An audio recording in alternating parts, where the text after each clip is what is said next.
Selamat malam Sobat Kortugi yang budiman, selamat datang di sesi teman ngobrol Mindok episode kedua. Dengan tema hari ini adalah ortodontik atau ortodidak. Sesuai dengan temanya, hari ini tentu saja kita akan membahas tentang ortodonsia. Ingat, ortodonsia bukan ortopedi, ya, sama-sama ortonya soalnya. Ortodontik sebagai alat kesehatan adalah alat yang memiliki gaya tarik atau dorong yang menghasilkan daya untuk menggerakkan gigi ke susunan yang teratur sesuai indikasi medis. Sedangkan ortodontik sebagai alat pansos ada sendiri artinya, yaitu aksesoris pendukung gaya hidup sebagai simbol dari daya beli untuk menggerakkan status sosial ke strata di atasnya sesuai indikasi modis. Maka tak heran banyak bermunculan para pebisnis modus behel yang sekarang dianggap sebagai aksesoris dan fashion akan selalu bertemu dengan para social climber. Social climber itu apa sih? Yaitu jenis cabang olahraga yang terpopuler di negeri ini. Ciri khasnya adalah menempatkan pengakuan di atas kemampuan,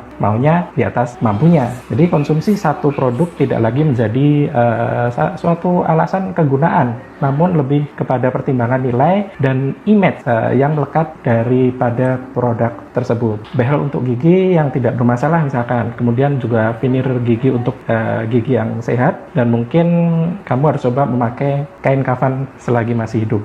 Social climber ini akan mencari jalan tersingkat, tak peduli dengan proses gitu. Jadi padahal ortodontik sendiri adalah proses sebenarnya, proses untuk mempersiapkan segala sesuatunya sehingga siap untuk dilakukan suatu tindakan perawatan ortodontik. Maka para social climber ini yang biasanya pakai jalan pintas, pakai alternatif, jalan tersingkat, termurah, itu biasanya ada satu program yang mungkin mulai memasyarakat nih di sini. Jadi kegiatan arisan behel. Ya peminatnya banyak banget, sebanyak social climber itu sendiri. Murah dan langsung pasang. Persetan dengan analisis dan rencana perawatannya. Atau cuma fashion pikirnya. Oke, ya udah masuk.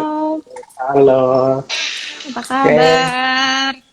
Baik dokter. Nah inilah teman ngobrol kita malam hari ini. Bersama kita telah hadir di tengah-tengah kita yaitu seorang dokter gigi spesialis ortodonsia, yaitu Dokter Gigi Nas, spesialis ortodonsia. Nah sebelumnya kita kenalan dulu nih, kita perkenalkan dulu.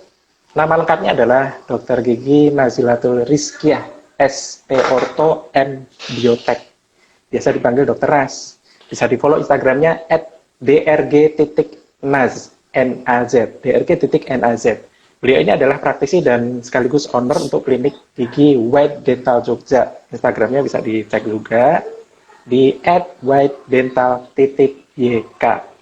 Nah, riwayat pendidikan beliau ini adalah lulusan pendidikan dokter gigi dan program spesialisnya juga di FKG UGM dan program beasiswa pasca sarjana untuk biomechanical engineering.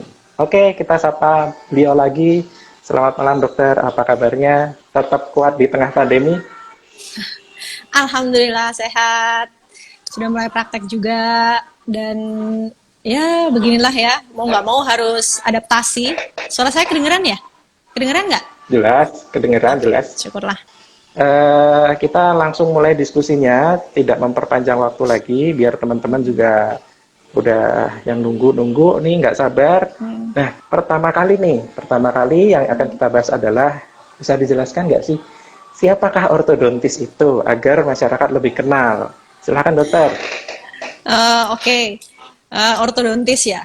Mungkin sebelumnya saya akan cerita dulu kali ya, gimana sih seseorang bisa jadi dokter gigi. Sebenarnya sama dengan teman-teman yang lain, kalau habis SMA terus habis itu lulus kuliah, tentunya kalian akan kuliah S1 kan, habis lulus SMA. Nah, kalian S1, begitupun juga dengan saya atau kami semua yang dokter gigi ini. Jadi, kita kuliah S1 di Fakultas Kedokteran Gigi, habis pendadaran, terus lulus kuliah di wisuda. Nah, kita dapat gelar namanya SKG. Dan itu belum jadi dokter gigi, itu baru sarjana kedokteran gigi. Nah, habis sarjana kedokteran gigi, kita sekolah lagi nih, atau koas namanya. Nah, itu kayak latihan untuk jadi dokter gigi. Ada ujiannya lagi, koas tuh 2 tahun, ujian lagi, habis lulus, di wisuda lagi. Di wisuda itu baru disebut sebagai dokter gigi umum. Dokter gigi umum, ya. Gelarnya DRG di depannya. Nah, Terus habis itu seorang dokter gigi umum, kalau misalnya tertarik di suatu bidang tertentu, misalnya dalam hal ini kita sedang ngomongin behel ya. Misalnya kayak saya nih, saya tertarik behel. Nah, dari dokter gigi umum itu sekolah lagi, namanya sekolah spesialis ya. Di kedokteran gigi itu ada sekolah spesialisnya. Nah, saya ngambil sekolah spesialis kedokteran gigi khusus behel gitu.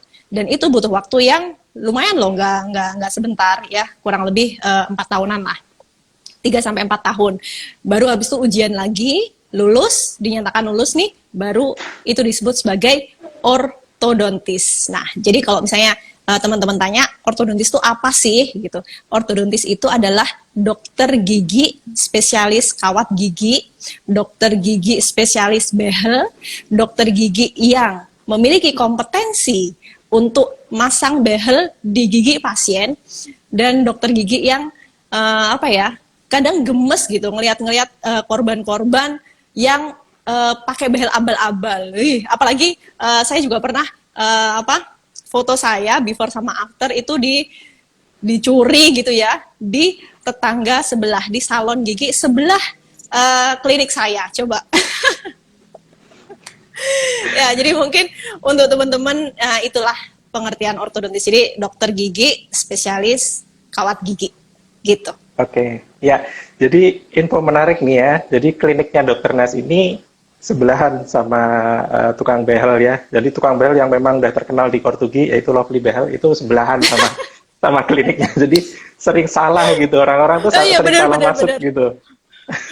Terus gini. Bener itu. Ya, tadi kita dengarkan bahwa perjalanannya emang panjang banget untuk bisa mencapai kompetensi memasang behel.